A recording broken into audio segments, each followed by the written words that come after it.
Ya, siendo las 6:05, vamos a dar comienzo entonces a esta primera charla.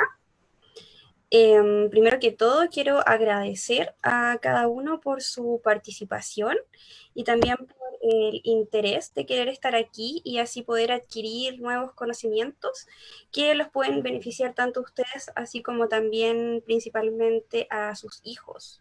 Así que también los invito a que se den las gracias por el interés. Le quiero pedir a Valeria o Paola si pueden colocar por favor la presentación.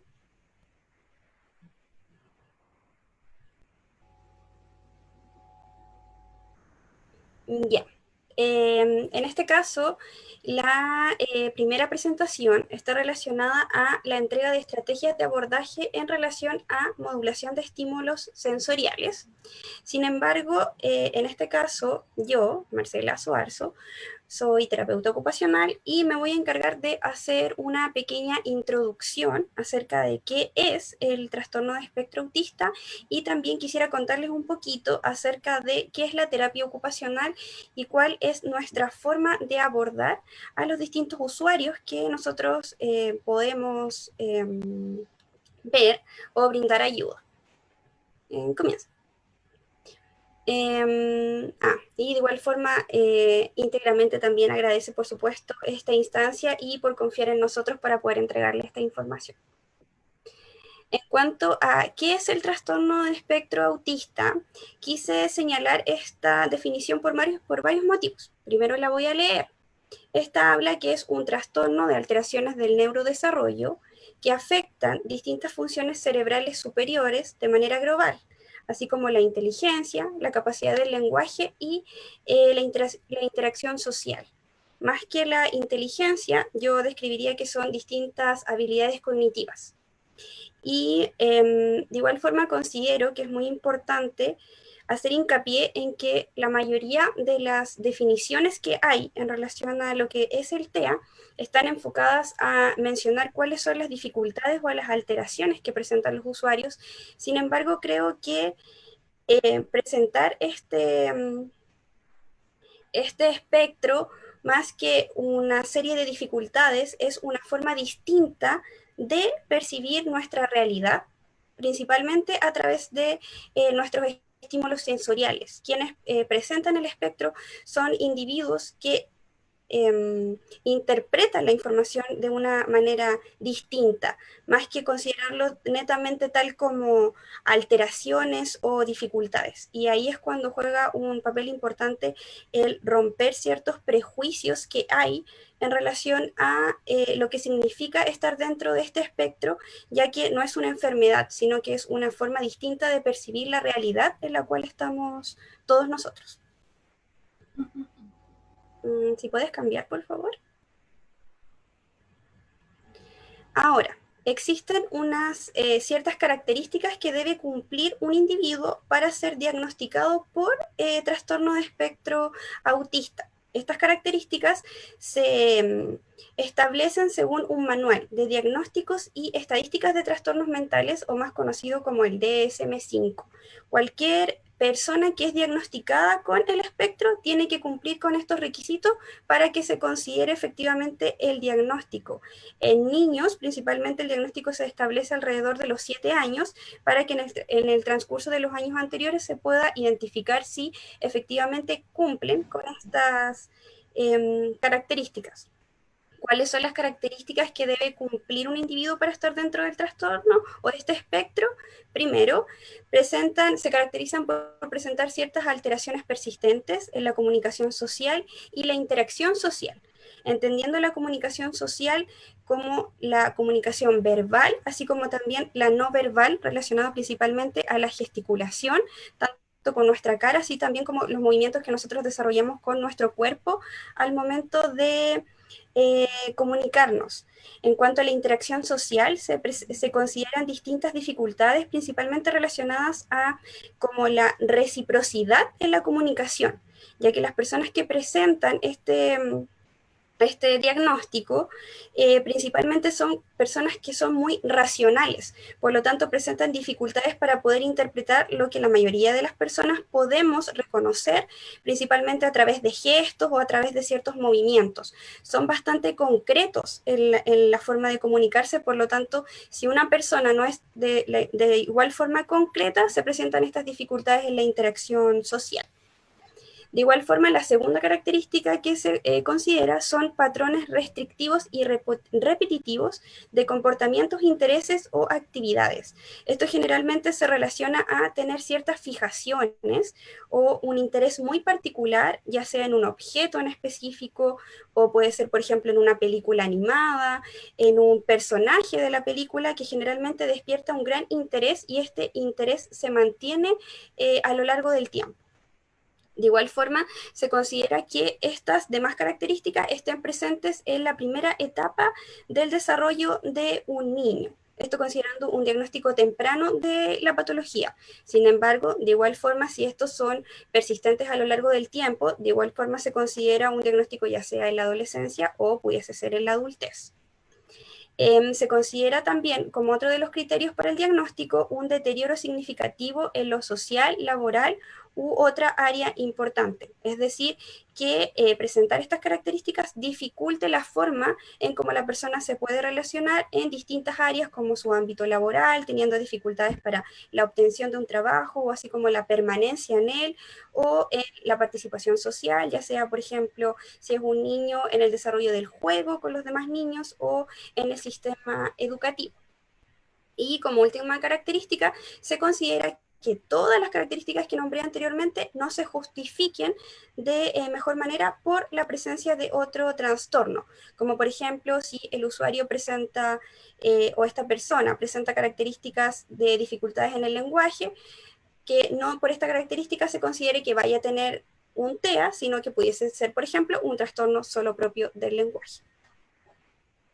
Eso como características principales en relación a lo que significa o cuáles son las características de una persona que presenta un trastorno de espectro autista. Sin embargo, es muy importante mencionar que como padres es importante o los invito a replantearse la forma en que generalmente percibimos el TEA a través de los demás, considerando que es una enfermedad difícil, pero más bien es distinta, con características distintas, y ahí es donde juega un papel muy importante la inclusión, que sin lugar a dudas espero que sea algo que se vaya potenciando cada vez más en la sociedad.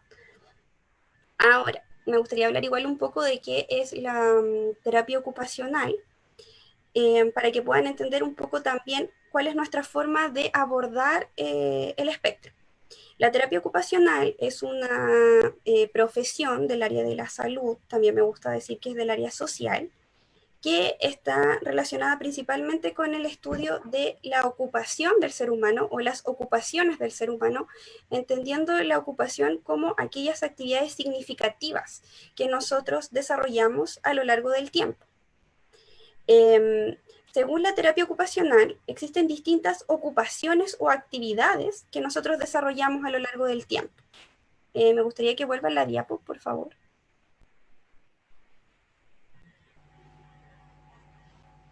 Mm. Ah, ya, sí, perdón. Me dicen que se ve. Ok, ya. Entonces, en cuanto a como mencionaba, la terapia ocupacional se encarga de estudiar a las personas en base a la ocupación, que son sus actividades significativas. ¿Cuáles son estas actividades significativas o que nosotros consideramos desde nuestra profesión como importantes? Las dividimos en 7 áreas, considerando, por ejemplo, las actividades de la vida diaria básicas, como todas aquellas actividades que nosotros hacemos en nuestro hogar y de manera casi como automática, como es nuestra alimentación, como es nuestro vestuario, como es nuestro higiene, entendiéndose higiene como la ducha, el cepillado de dientes, etcétera. Consideramos todas estas como cierto grupo de ocupaciones, así como también las actividades de la vida diaria instrumentales, que son todas aquellas actividades que nosotros realizamos en nuestra cotidianidad, pero en relación con la interacción a un otro. Por ejemplo, el cuidado de un hijo, el cuidado de una mascota, el realizar compras, todo lo que nos genera una interacción con otro. Consideramos que también un área ocupacional el trabajo, generalmente relacionado a este trabajo del cual nosotros obtenemos remuneración. Consideramos también otro área como la de ocio y tiempo libre, siendo estas aquellas actividades que nosotros relacionamos más como un hobby o aquellas actividades que hacemos por placer. También las actividades de descanso y sueño, la educación y el juego.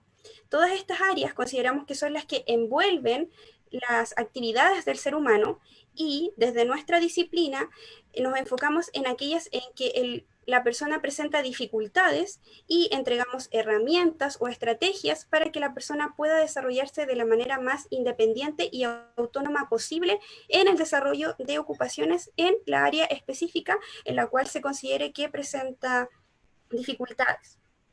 Considerando el trastorno de espectro autista, se considera que dentro de las áreas más importantes o las ocupaciones más importantes a considerar para gestionar una implementación de estrategias es primero que todo el juego, ya que los niños aprenden y desarrollan la mayor cantidad de habilidades a través del juego.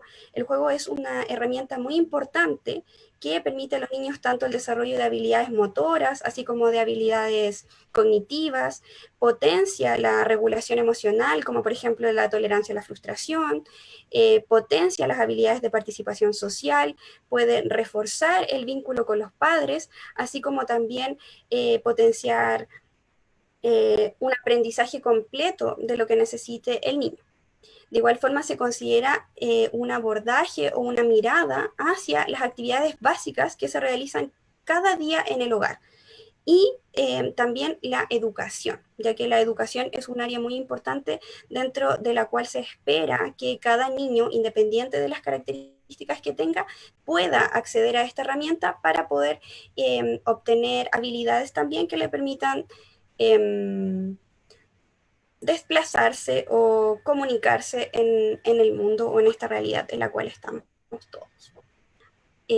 Eso en relación a las características del trastorno, así como también de qué es la terapia ocupacional. A continuación voy a dar la palabra para que comience la exposición específicamente relacionada a la modulación de estímulos sensoriales por parte de Paola Irribarra y Valeria González, ambas también terapeutas ocupacionales y voluntarias dentro de esta agrupación de Íntegramente. Bien, hola, los saludo a todos. Hoy día, ¿cierto?, nos convoca a hablar de lo que es la modulación sensorial en el TEA. Cuando queremos hablar de lo que es la modulación sensorial en una condición de salud como lo es el TEA, es importante basarnos como terapeutas ocupacionales en lo que es la integración sensorial, ¿ya? La integración sensorial, gracias a su tiempo, ha tomado harto lugar a nivel social, a trabajar con niños,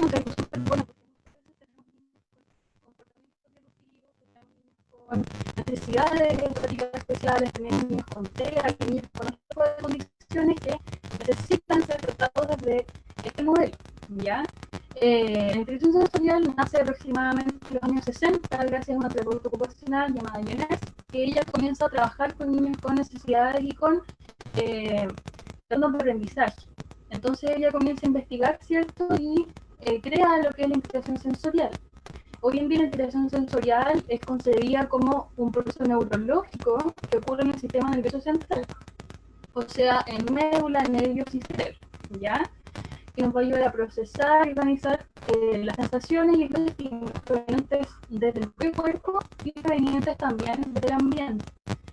Esto nos va a ayudar a poder usar estos estímulos efectivamente para nuestra vida diaria.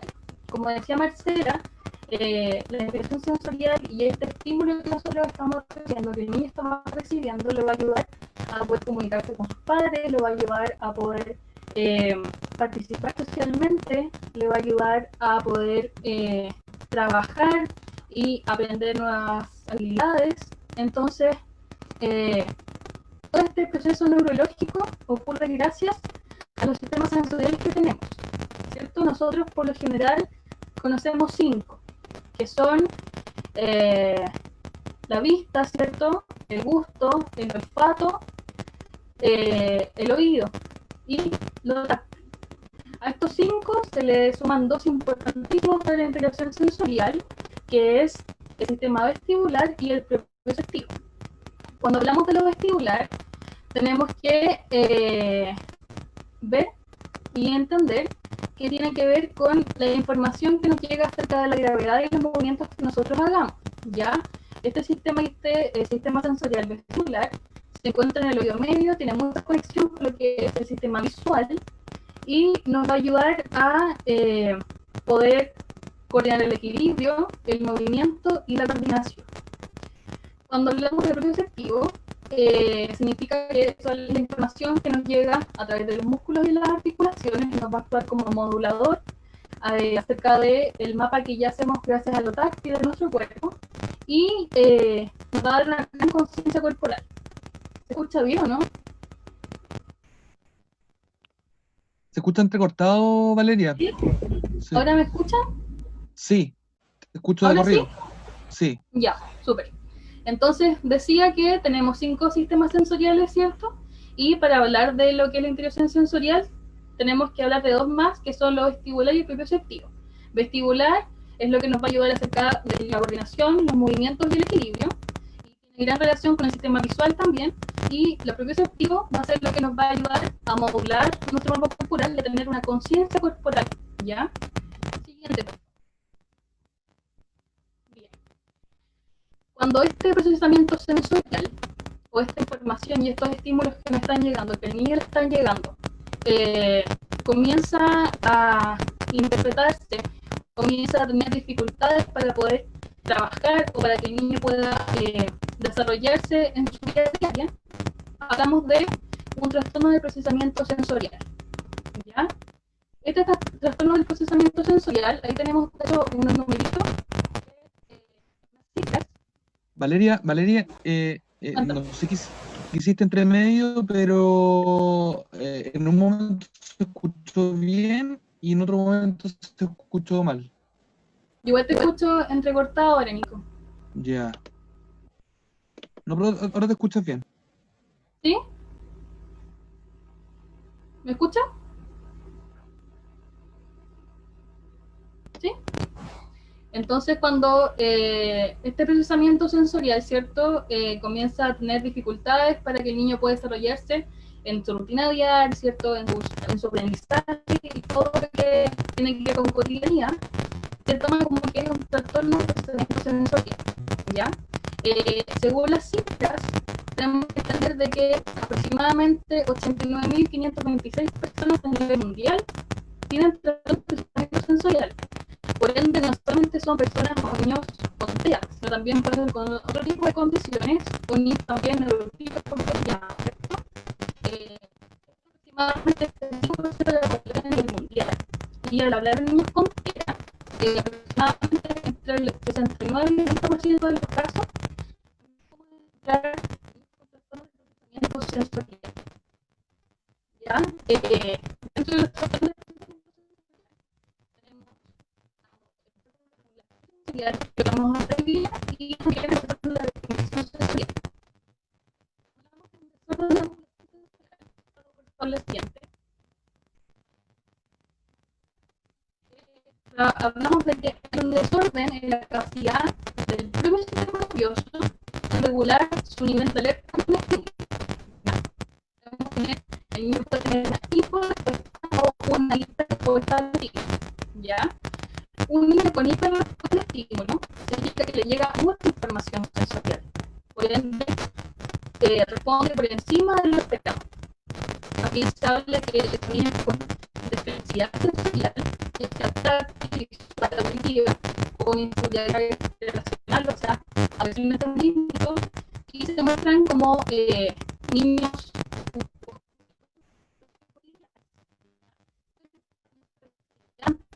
mucho la ropa, entonces como que niños que evitan las texturas, ellos no quieren que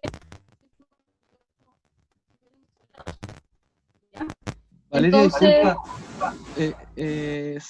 hubo interferencia hace un rato atrás, pero hubo un momento que ya no se escuchó. No sé si estás con micrófono o manos libres. Estoy con el micrófono. Ah, ya. Quizás. Ya. ¿Me escuchas ahora?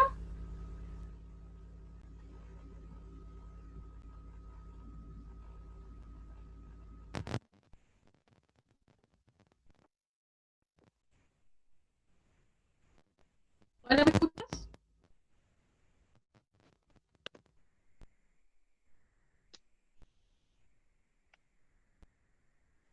Vale, Hola, es que Laura. se escucha cortado un poco, pero a ver, siga, habla. Ya. Entonces estábamos hablando de que cuando tenemos un desorden de la modulación sensorial, podemos tener niños con una hiporrespuesta o una hiperrespuesta al estímulo. ¿Ya? Cuando hablamos de una hiperrespuesta, significa que tenemos niños que les llega mucha información sensorial. O sea, imaginemos que todos los sistemas sensoriales de los que ya hablamos están recibiendo información, información visual, información táctil, información auditiva. Entonces tenemos niños que se muestran con alguna defensa sensorial ante lo auditivo, ante lo visual. Por ejemplo, tenemos niños que les molestan mucho las luces brillantes. Tenemos niños que, por ejemplo, están en su pieza y afuera hay luz, pero piden que les cierren las cortinas porque la luz les llega de mucha más forma, con mucho más estímulo que cualquier otra persona. Por ejemplo, tenemos niños que evitan ciertas texturas de ropa.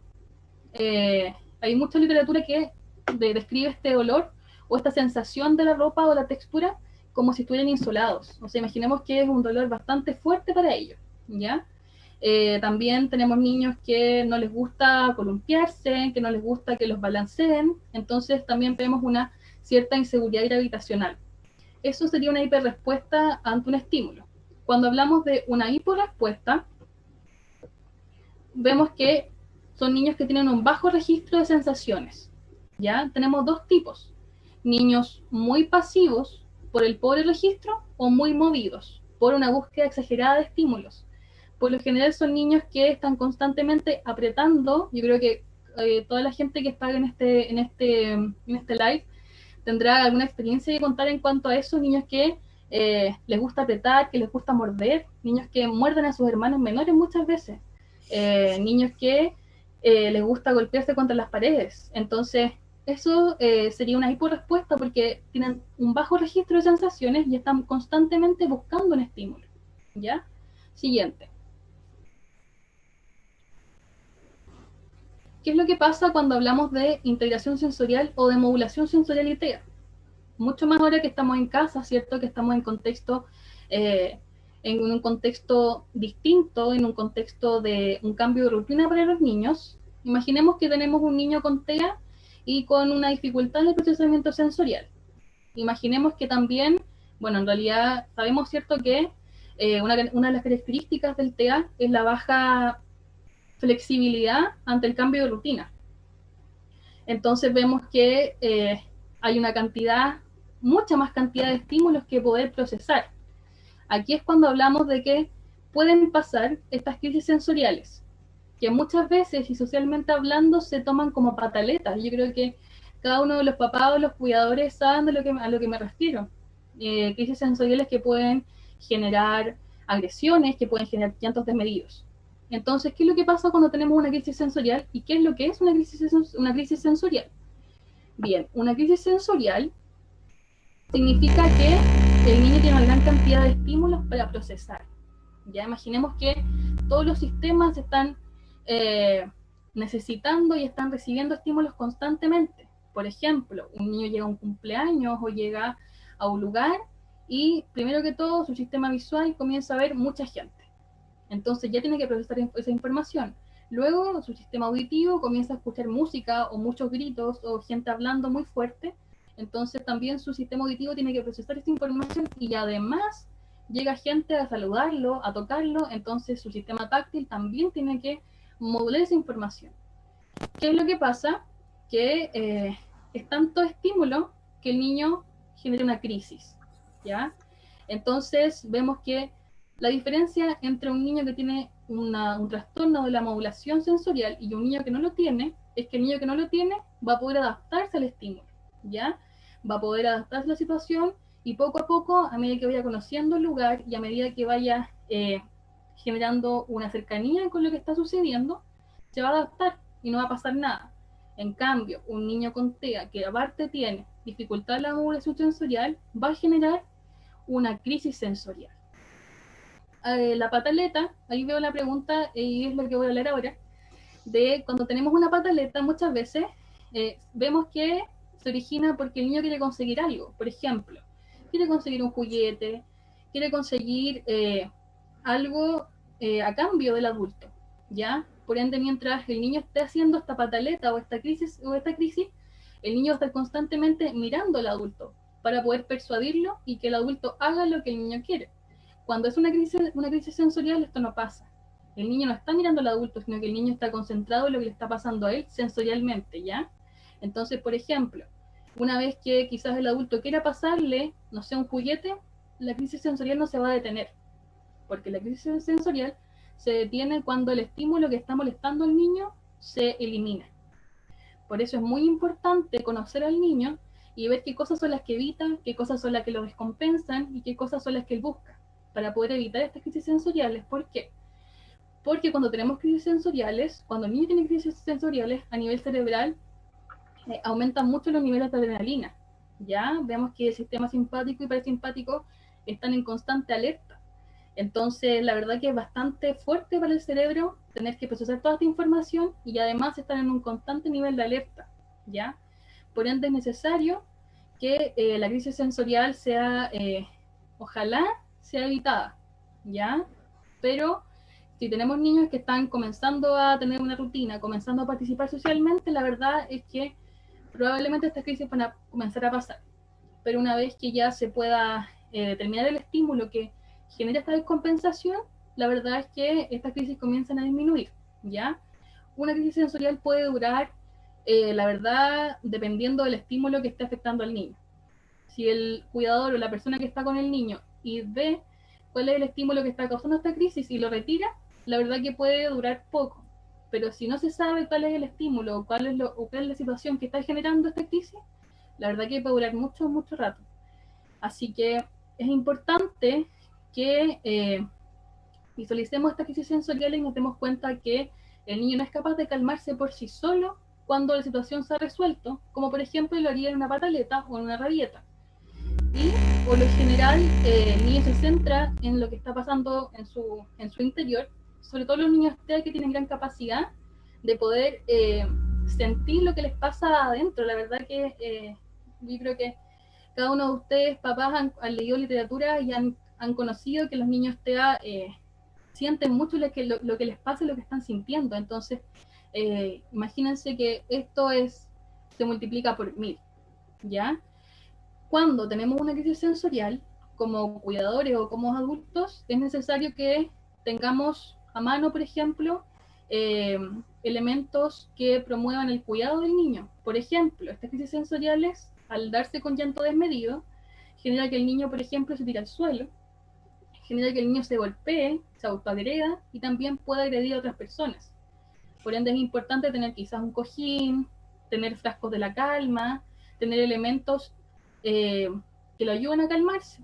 Por eso es necesario que cuando tenemos niños con trastorno de la modulación sensorial, vayamos al terapeuta, a un profesional adecuado, para que nos diga qué es lo que está pasando, para que nos diga cuáles son los estímulos que el niño está evitando, y así poder sacarlos y también poder proporcionarles estímulos que lo calmen. Por ejemplo, objetos para morder, objetos para apretar, texturas suaves si es que necesita, frascos de la calma, y lo más importante es poder, como cuidador o como persona que esté con el niño en la situación, poder llamar a la calma, ¿ya?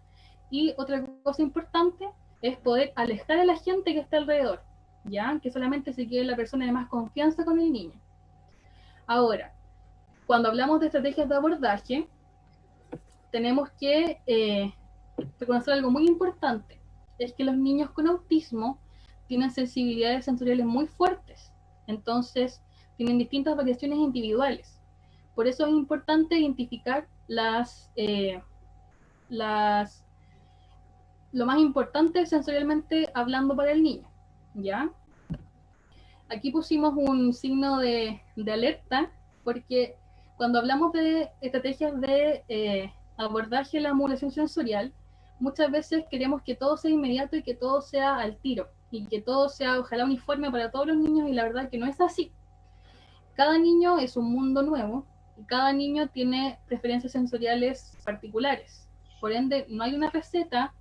Ustedes como padres y nosotros como profesionales tenemos que reconocer cuáles son las necesidades de cada niño para poder tratarlas, poder identificarlas y de a poco comenzar a modularlas de forma gradual. ¿Qué es lo que nos va a permitir esto? Nos va a permitir promover la autorregulación en los niños. O sea, que no, poder evitar y poder actuar antes de la crisis sensorial. Cuando el niño se sienta estresado y crea que le puede venir una crisis sensorial, el niño ya va a tener las herramientas para poder tratarlas. Por ejemplo, va a tener algún objeto que le dé calma, por ejemplo, va a poder decir o va a poder expresar que lo que está sintiendo no es lo adecuado. Entonces, es muy importante, primero que todo, ir con un profesional adecuado y también reconocer las necesidades de cada niño. Siguiente. Y lo más importante es que cuando reconozcamos las preferencias sensoriales del niño, vamos a poder, como padres y como profesionales, programar actividades organizativas para la rutina diaria de cada niño, ¿ya? Lo que va a permitir calmar y organizar su sistema nervioso central, porque al final su sistema nervioso es el que se ve más afectado cuando presentan crisis sensoriales. Así que, Pau, puedes seguir.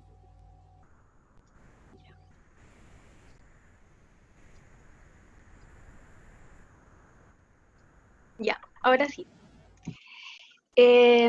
Bueno, yo voy a seguir con estrategias de abordaje.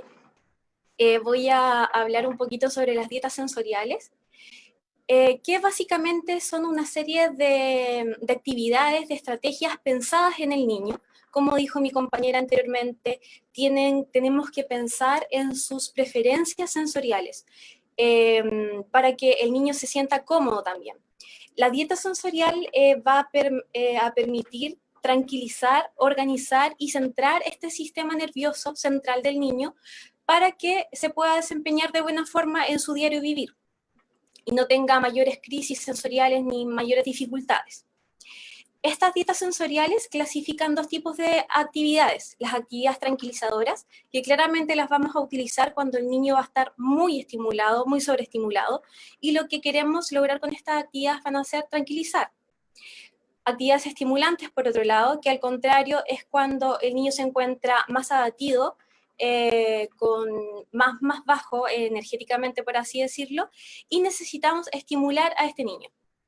Por otro lado, también se diferencian las actividades dependiendo del sistema sensorial, ya sean actividades táctiles o de presión intensa, propioceptivas o vestibulares.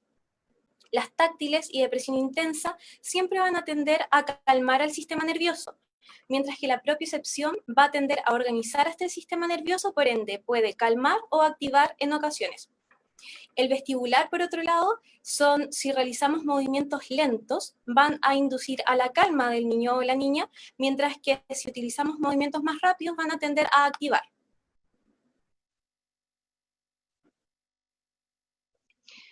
Acá voy a ir mostrando algunas imágenes de algunas actividades y estrategias que se pueden realizar en la casa, más ahora todavía con la actual pandemia, que no se puede salir a sesiones, por ejemplo, sensoriales afuera. Se pueden utilizar para la presión profunda, la presión táctil o intensa, almohadas. Son muy útiles las almohadas grandes porque el niño o la niña va a sentir esta presión de la almohada, al igual que un puff. El niño se puede llegar, tirar y sentar al puff y va a ser muy modulador para él, al igual que los cojines o los sacos de dormir. Por ejemplo, en un saco de dormir, el niño es muy común que los niños se envuelvan o envolver al niño en este saco de dormir para que sienta esa presión, y puede ser incluso una forma de juego, al igual que una guerra de cojines, por ejemplo, no yendo hacia la violencia, sino que de juego. Que es muy importante, lo mencionó también Marcela anteriormente, la importancia de relacionar todas estas actividades sensoriales, pero con juego, que es la principal ocupación del niño. Los chalecos compresivos también son útiles, sin embargo, tiene que darse un profesional. El profesional especializado debe decírselo al niño, ya que no podemos llegar y realizar algún chaleco compresivo con algún material de la casa, es muy difícil, o sea, tiene que estar la supervisión de un profesional. Los abrazos, que se recomienda mucho, ya que además es un tema de contención emocional al niño, de educación emocional. Estos abrazos van a ir dependiendo del grado que le guste también al niño ser abrazado, un poco más fuerte o un poco más suave, dependiendo. Los masajes también son muy útiles.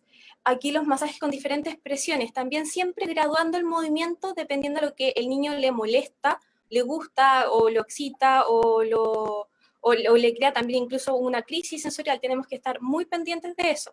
Este masaje puede ir acompañado de diferentes aceites esenciales que pueden inducir, que está comprobado que algunos aceites esenciales inducen a la calma en el niño.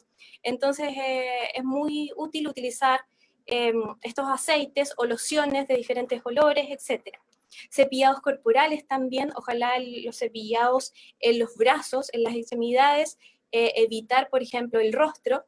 Puede ser desde un cepillo de dientes de la casa, claramente dejarlo solamente para el juego con el niño, y vamos a ir variando la intensidad y también la rapidez con el cepillado corporal.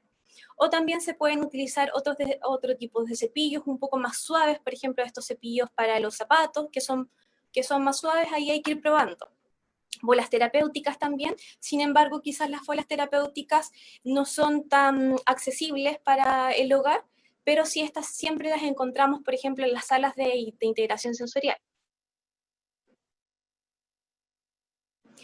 Vamos con los elementos táctiles también, cepillado corporal nuevamente, los frotes con loción que mencioné anteriormente, los juguetes antiestrés, también son muy buenos accesorios para utilizar con los niños. Más adelante vamos a explicar cómo se hace un juguete antiestrés muy, muy simple para la casa. Jugar con arena también, las conocidas cajas sensoriales, las cuales se le agregan diferentes estímulos, pueden ser legumbres, pueden ser arroz, tierra, arena, lo que quieras ponerle a la caja, además de algunos objetos para que él vaya tocando, el niño o la niña vaya tocando y se vaya relacionando con estos diferentes estímulos. La pintura de dedos también, que entrega mucha información táctil. No a todos los niños le genera lo mismo, para algunos niños no les gusta, por eso es importante de graduar esta actividad e ir generando una respuesta adaptativa, pero de a poco, de forma graduada. La utilización también de peluches, por el tema táctil, de diferentes... porque genera diferentes sensaciones en los niños. Y ahora las actividades propioceptivas, que hablan aquí de los equipamientos pesados. También ahí pusimos un signo como de alerta, porque también tiene que ir supervisado por un profesional especialista, ya que estos equipamientos pesados van en relación, en proporción al peso del niño, por ejemplo. No podemos llegar y ponerle una manta de X peso al niño sin tener esas consideraciones antes.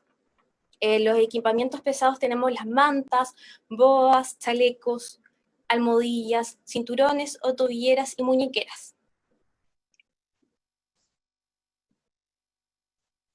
La propiocepción también, para favorecer este sistema tenemos diferentes ejercicios. Acá se recomienda mucho el yoga, por ejemplo, el yoga de niños, el cual tiene muchas posturas de equilibrio, en donde él también va aumentando donde el niño puede ir aumentando su conciencia corporal, su esquema corporal, conociendo su propio cuerpo, que eso es lo que quiere lograr en realidad la propiocepción. Además puede ir combinado de diferentes meditaciones, relajaciones, los cuales le va a inducir sí o sí a la calma del niño, para si es que el niño está muy excitado, puede llegar a un estado de calma, que es lo que queremos también con el niño. También se recomienda mucho el transportar, el empujar, y aquí digo la actividad, por ejemplo, muy, muy simple, de que el niño o la niña ayude en la casa, por ejemplo, en la limpieza, mover los muebles, y él mismo va a ir trabajando la propiocepción también como una actividad de la vida diaria, que puede ser limpiar, ayudar a los papás, transportando y empujando objetos claramente que no sean tan pesados en relación a su edad. Brincar también, camas saltarinas o en la cama, pelear, aparece ahí claramente no de forma violenta, sino que de juego, con los padres, con los hermanos. Y también desde la propiocepción hay que utilizar mucho el juego al aire libre, el juego con los demás. Quizás, repito, en este contexto es un poco complejo, pero dentro de la casa se puede armar un espacio quizás en donde se pueda realizar una pequeña gincana, donde el niño pueda tirar de algo, trepar, moverse un poco y ir generando mayor estímulo propioceptivo. Jugar con balones también, otro ejemplo.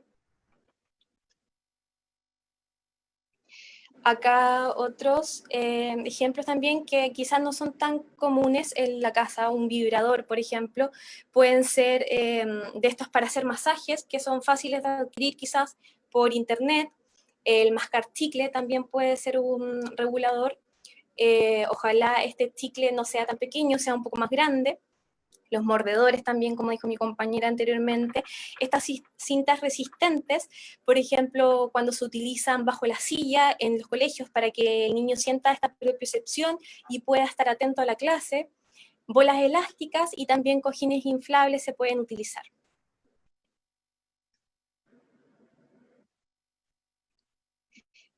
Ya, los materiales vestibulares también. Bueno, lo vestibular igual se relaciona con lo propioceptivo, al igual que se puede trabajar desde el juego, por ejemplo, tirarse por un tobogán, mecerse en una silla mecedora, rotar, saltar en una cama elástica o en cama normal, columpiarse o estar brincando. Todo esto le va a favorecer este estímulo vestibular. Pero también aquí es importante mencionar que muchos niños reaccionan de forma muy evitativa al movimiento, incluso con esta inseguridad gravitacional que pueden tener. Por eso es importante de que el movimiento ojalá al comienzo sea gradual y al comienzo siempre sea un tipo de movimiento horizontal, es decir, saltar, por ejemplo, la cama elástica. Perdón, vertical. Luego que sea horizontal y que posteriormente pase a estado de guatita, por ejemplo, a moverse la guatita, por ejemplo, en una pelota terapéutica y ponerlo de guatita y moverlo, porque eso es mucho más, le pide mucho más al niño, al igual que el movimiento rotativo. Bueno, y por último, aquí también les dejamos unas actividades súper fáciles para la casa, que lo más probable es que también quizás ya las conocían, pero las pusimos porque son simples para los niños, son entretenidas, son relajantes, son desestresantes y además van a modular su sensorialidad. Pueden utilizar un típico rincón de la calma, ojalá, y en ese rincón de la calma agregar todos estos objetos que vayan conociendo, que el niño los va regulando, porque el objetivo al final es que él vaya conociendo todo estas sensaciones y él mismo vaya conociéndose y autorregulándose en un futuro. Las masas desestresantes, por ejemplo, son esta simple masita de globo, que está hecha de globo, que uno le puede agregar harina o maicena, lo que sea parecido a esa textura, con un embudo, por ejemplo, y fácilmente ir con una cuchara e ir agregando la harina o la maicena. Luego con un palito, con un lápiz, vamos apretando un poquito para que quede más espeso, más durito. Y luego lo cerramos, el globo, se corta simplemente. Y después, si los niños son más pequeños, se le puede hacer una forma como de monito, como está en la imagen. Se puede agregar unos dibujos de ojo, de boca, lana para el pelo, o lo que el niño quiera agregarle en realidad, porque esta actividad también es para hacerla junto a ellos y que se diviertan. También están las botellas sensoriales que inducen mucho la calma, son muy buenas. Estas botellas sensoriales igual hay muchos videos para aprender a hacer, pero en realidad es súper fácil, se utilizan botellas, puede ser de vidrio, pero si son más pequeños es mejor utilizar de plástico, transparentes, con agua, se le agrega agua, colorante, glitter, que es muy importante, tiene que ir glitter sí o sí, y escarchas. Escarchas y diferentes otros objetos chiquititos que quieran ponerle.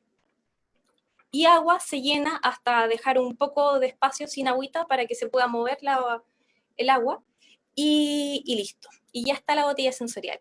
y si se quiere sellar, es mejor sellarla en realidad, se puede sellar con silicona caliente alrededor para que no caiga el agua y no se abra, ni haya ningún problema. Son dos actividades muy fáciles de hacer y entretenidas para la casa.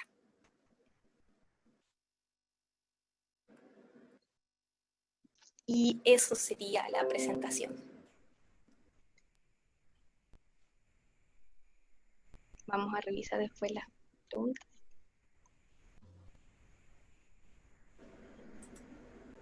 Ojalá se haya escuchado bien. Sí, se escuchó excelente, Paola.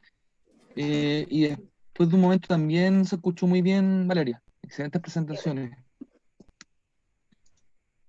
Hay hartas preguntas, hartos comentarios en el chat. Carolina Kilográn pregunta cuáles son las características de la afectación del sistema vestibular y propioceptivo y cómo poder trabajar en eso.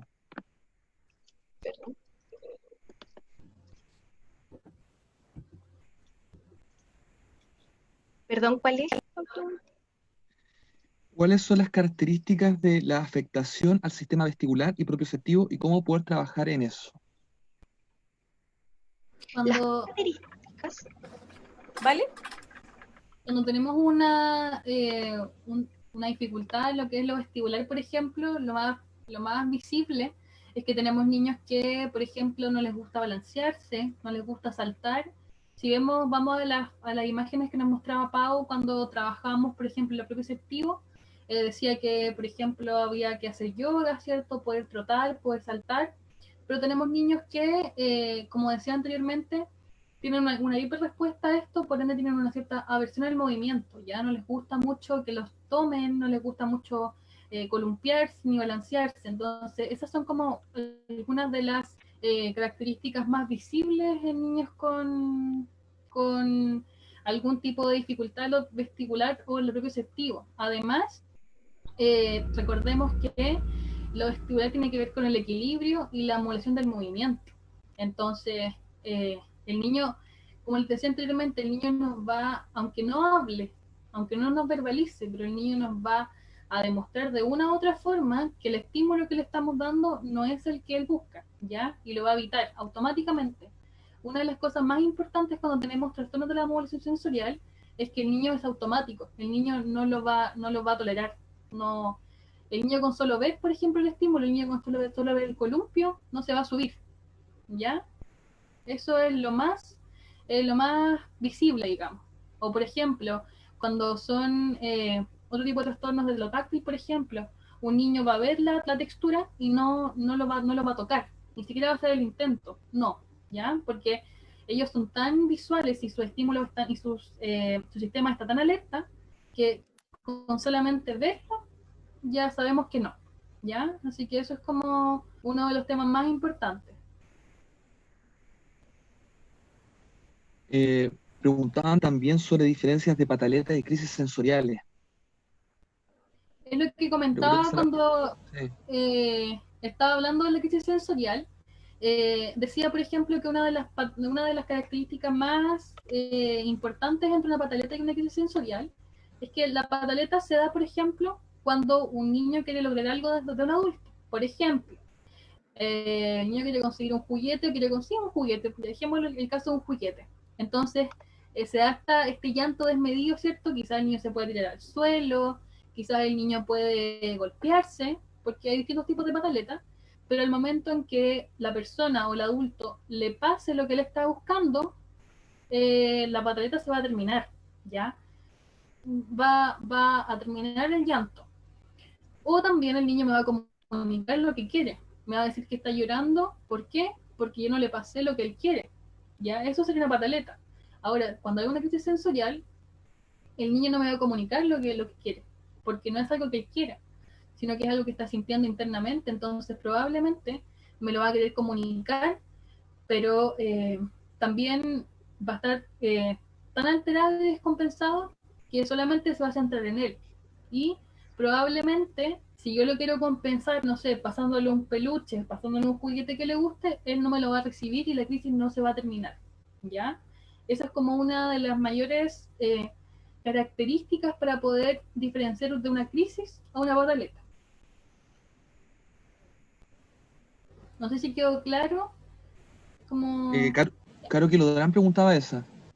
Sí, yo quería agregar algo importante, y es que en relación a las crisis, me parece que algo también muy importante a considerar es el uso de las palabras que utilizamos para nuestros hijos en este caso, ya que generalmente cuando nuestro hijo entra en una situación de crisis, esta crisis también se traspasa a los padres.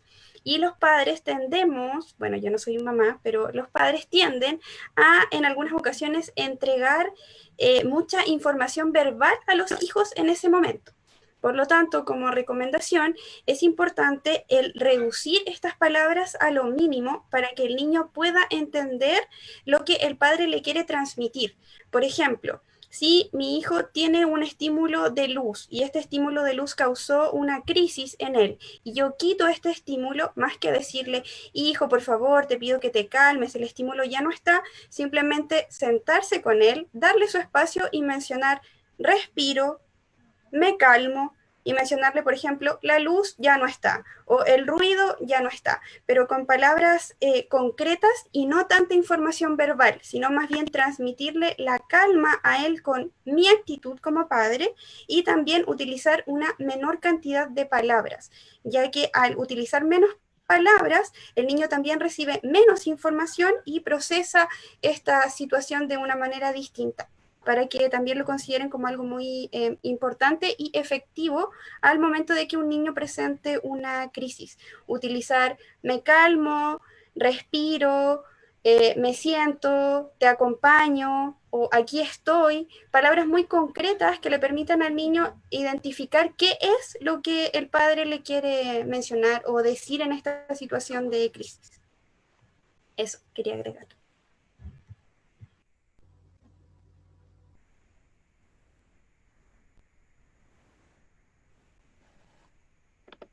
Hay algunas otras preguntas que se han ido respondiendo de la mano en la presentación y también otras que la han ido respondiendo mutuamente. A ver. Alicia de Rod, voy a desmutearte porque tenía más bien un comentario amplio. ¿Dónde está? Caro también está por ahí.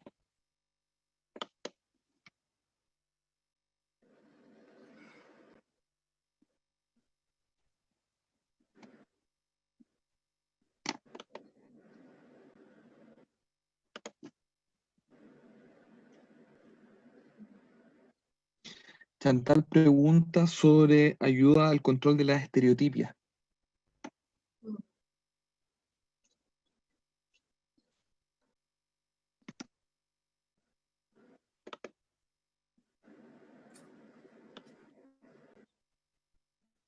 A ver.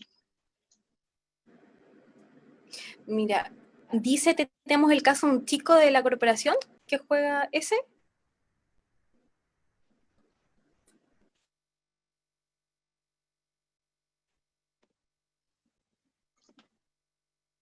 Un poco antes Chantal también había planteado otras cosas. Alicia de Rod, te voy a desmutear. Si que pudieras plantear con más profundidad. ¿Aló, sí? Sí.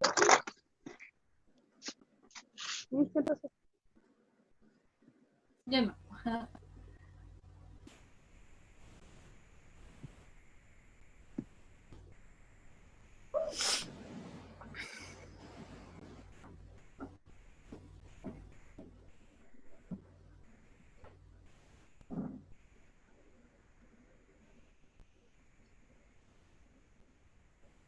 ¿Ah? Sí, te escuchamos.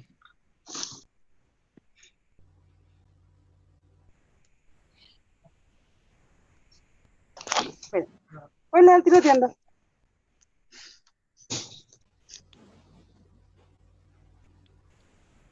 Hola. Al tiro.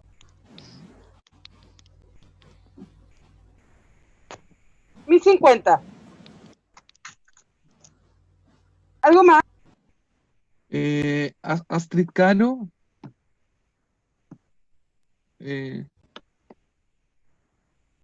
Sí, Ay, está.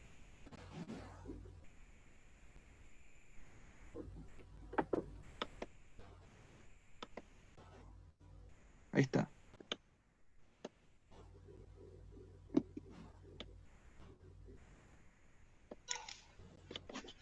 hay una pregunta. Hola, Sí, Astrid. sí. Yo estaba consultando por el tema de la ansiedad que tiene mi hijo con el tema de la comida. Él come solo papillas y plátano, pero es como que no tuviera saciedad al momento de comer y puede comerse fácilmente, no sé, 6, 7 plátanos así seguidos y con la comida es igual, se come 3, 4 platos. Y cómo puedo manejar ese tema de la ansiedad por la comida. Lo mismo si uno se demora mucho en servir la comida, también puede generar inclusive crisis. Entonces quería saber cómo lidiar con ese tema, si me pueden dar algunos tips. Yo creo que también ahí va como por el gusto, puede ser por la comida, pero también por la textura que es el plátano molido, ¿no? Eso Puede ser porque, bueno, tiene una textura similar a las papillas, como sí, todo así como un pegote. pero Le también gusta se mucho siente, esa textura. ya, pero siente Mm. como esa ansiedad cuando usted, por ejemplo, está cocinando y es como Sí, que, sí. ya. Bueno, primero creo yo que es como calmar esa ansiedad. Eh, ¿Ahora es más en este contexto o siempre ha sido así? Ahora ha aumentado, sí. Ya. Desde mi perspectiva, yo creo que es calmar un poco, bajar un poco esa ansiedad. Quizás él ha tenido terapias, sigue con terapias, quizás en teleterapia. En este momento no, uno por la pandemia y lo otro porque no, por temas económicos no hemos podido seguir pagando sus terapias, Ya, lamentablemente. ya, pero es importante un poquito bajar primero esa ansiedad, como le digo. Mm, Hay diferentes formas, como las estrategias que fuimos diciendo en la presentación, tipos de mm, relajaciones. sí, Hay que ir con, usted debe claramente conocer al niño, qué le gusta más, qué lo relaja un poquito más, la música, estos como, sí. por ejemplo, aceites esenciales que le mencioné, aromaterapia también induce mucho la calma en los niños. Y primero relajar un poquitito esa parte de la ansiedad y de a poco ir como con lo de la textura. Ya, La, tratar como de relajarlo antes de la hora de comer, Solamente, entonces. sí, Ya. también, ¿vale? Ok.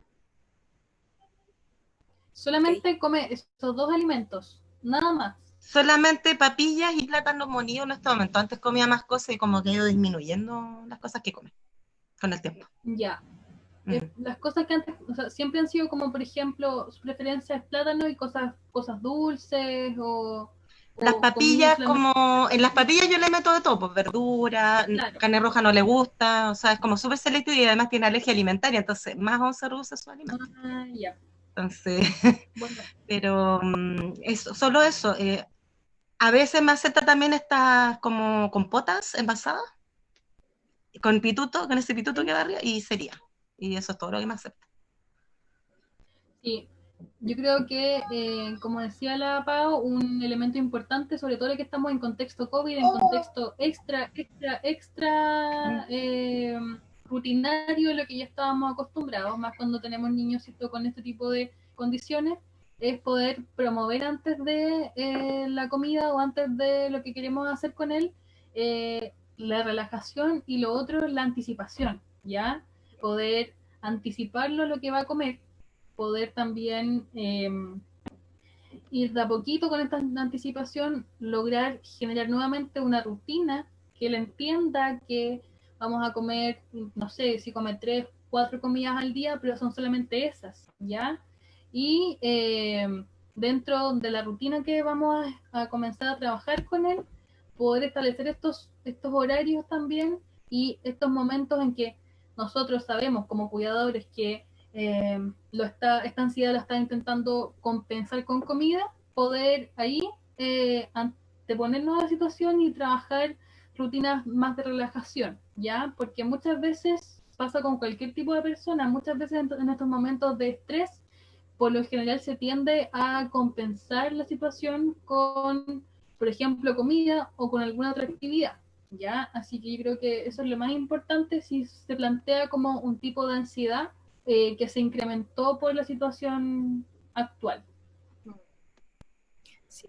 La importancia, como dice la Vale, de la anticipación, que eso también va a bajar de alguna forma la ansiedad también. Y ojo que la anticipación debería ir para cada una de las actividades nuevas o cada una de las actividades que queremos hacer con el niño, ¿ya? Sobre todo lo que conversábamos en la presentación, los niños TEA tienen baja flexibilidad ante los cambios de rutina, estamos en momentos de estrés gigantesco, entonces poder anticipar cada una de las cosas que vamos a hacer o que van a pasar es algo que ayuda mucho a él, y no me refiero a una anticipación, por ejemplo, de media hora, sino que ojalá una anticipación de un día antes, ¿ya? De que él sepa que el día después vamos a levantarnos a las 9 de la mañana y que a las 11 vamos a tener que quizás hacer una actividad, explicarles por qué vamos a hacer la actividad, que él lo entienda y de a poquito ir graduando esta anticipación. Es muy, muy importante, ya es como una de las estrategias más efectivas con los niños TEA, porque de verdad poder anticiparles, como les digo, un día antes, hace que ellos mismos durante el día estén pensando, y de hecho ellos van a ir preguntando, pero ¿por qué tenemos que hacer esto a las 11, por ejemplo? ¿O por qué vamos a comer a tal hora? Y se puede ir de a poquito graduando y explicándole cada una de las dudas que salgan durante el día. Antonio Cárcamo lo voy a desmutear porque tenía un comentario más bien un poquito más extenso. Antonio, Sí, soy yo, soy su esposa. ¿Me ve? Ah, no, no me ve. ¿Me escucha? escuchamos. ¿Sí?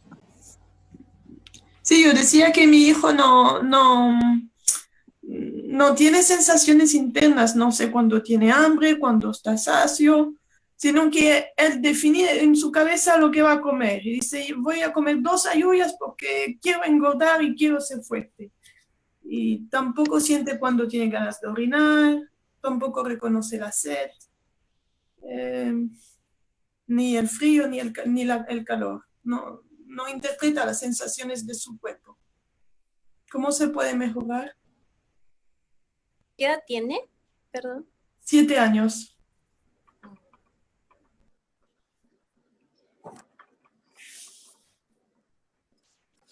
En el caso, ahí podemos ver que si él no logra interpretar las sensaciones, por ejemplo, los estímulos, por ejemplo, poder contener el esfínter, ya cosas, digamos, básicas, significa también de que quizás tiene un bajo registro de sensaciones, ¿ya? Por eso Sí. es importantísimo, yo creo que antes de cualquier cosa, poder trabajar con un profesional competente en el área, ¿ya? ¿Para qué? Porque, como comentábamos, cuando hablamos de las estrategias de abordaje, cada estrategia va de acuerdo a la necesidad del niño. Ahora, si estamos hablando de un bajo registro de sensaciones que influye comida, que influye contención vesical, que influye temperatura, tiene que sí o sí trabajarse desde lo sensorial, ojalá con un terapeuta competente en el área, ¿ya? Bien capacitado. Sí, ya tiene 2, ¿eh? Tiene 2 terapeutas. Ya. Y, por ejemplo, ¿qué actividades ha logrado hacer con él? ¿O cuál ha sido la forma de poder tratarlo desde ahí? Estamos trabajando, bueno, hace movimientos con ellos, trabaja el cuerpo y también estamos trabajando la comida porque era muy selectivo con la comida, entonces estamos introduciendo un alimento por semana, por ahí, Ya. poquito a poquito. Bueno, si bien es cierto, como comentábamos en la diapo, poder lograr un resultado se logra, sí se logra. Rápido no es, ¿ya? ¿Hace cuánto tiempo está trabajando con los terapeutas? Desde sus 3 años. Desde sus 3 años, igual harto tiempo. Yo Sí, creo son que, 4 años. claro, si bien es cierto, vemos que hay hay un bajo registro de sensaciones, también podemos ver que hay un retraso también en el desarrollo, entonces es importante además de todo lo que se está trabajando, yo creo que ya lo ha conversado con sus terapeutas, que es esto de la rutina, ¿cierto? Ir siendo más metódico con el tema rutinario, pero a nivel sensorial, nada más que seguir trabajando a como está trabajando, porque la verdad que es un avance que se demora bastante, pero que se puede lograr un resultado. No sé si alguien más, Marcio o Pau, quiere agregar algo más acerca del tema, porque es un tema importante. Bien. Me- Gracias. sí. Sí, a mí me gustaría hacerle una pregunta y es en relación a que en este tiempo que lleva trabajando con los terapeutas, ellos le han entregado información acerca de cuál es detalladamente los estímulos que a él más le gustan o disgustan, en palabras muy sencillas, para que usted, además de las sesiones, estos aspectos se pudiesen ir trabajando en el hogar. Porque, por ejemplo, si me habla del sistema táctil y menciona que él no logra discriminar entre las distintas temperaturas, como mencionaba Valeria, No, no, no, no, no, no, no, no, no es el problema del táctil, es muy táctil. Es el ya, problema de si él tiene calor o tiene frío. Por ejemplo, va a vestirse igual todo el invierno e igual todo el verano, no importando la temperatura que hace afuera. Porque le dijeron el verano es calor, entonces te tienen que poner una polera y un short. Entonces va a ir así todo el tiempo, por pura rigidez mental y a veces no siente el calor o el frío, ¿no? O sea, pero claro. no es que no la siente en sus dedos, no la siente en su cuerpo. Está mojado de sudor y no se quita la chaqueta, no se quita la chaqueta. Entiendo, pero en este caso sí está relacionado con lo táctil, pero a un nivel más profundo, porque lo Sí, táctil comienza en la piel, pero hay también niveles más profundos, y esto más que relacionado a una rigidez mental, está relacionado a la forma en cómo interpretamos los estímulos sensoriales del ambiente. Probablemente existe calor en su cuerpo, pero esta información no llega de la manera apropiada a su cerebro para que él sí, interprete que el calor genera, o esto se puede solucionar, liberándose un poco más de la ropa. En este caso, con los terapeutas que usted tiene, se podría trabajar quizás en ciertas estrategias que le permitan al niño ir reconociendo ciertas características de su cuerpo, a pesar de que, por ejemplo, no lo note sensorialmente. Un ejemplo, si el niño ve sudor en su rostro o siente sudor en sus extremidades, que él comprenda, esto es como de un manejo conductual, que él comprenda que esto está relacionado a que si él se quita cierta cantidad de ropa, este sudor ya no va a estar con él. Hay ocasiones en que si este registro sensorial es procesado de una manera inadecuada, se puede trabajar desde lo conductual para que el niño reconozca qué acciones son como adaptativas para que él se sienta mejor. Y lo conductual está relacionado a la capacidad de identificar qué es lo mejor para mí, qué conductas hacen o generan un bienestar en mi cuerpo. Y eso creo que sería algo muy importante de que se podría trabajar con su hijo, el reconocimiento de las acciones que son buenas para mí en los distintos ambientes. Podría considerar quizás planteárselo a las terapeutas o con quien usted realiza sesiones con sus hijos y que de igual forma le pudiesen entregar un poco más de estrategias específicas para que usted pueda ir trabajando en la casa, ya que se pueden tener muchas sesiones de intervención. Sin embargo, si esto se potencia en el hogar, en un trabajo de día a día, los resultados se pueden ver más rápidamente o se pueden notar cambios más rápidos también. bien. Es muy Gracias. importante cuando trabajamos desde lo sensorial, trabajar, como decía Marce, en lo conductual, cuando ya tenemos casos mucho más severos. Y también trabajar desde la asociación, ya como decía ella, que él pueda asociar lo que está ocurriendo externamente con su cuerpo con una sensación interna y que esto también provoque acciones. Yo creo que eso es lo más fundamental. Mm.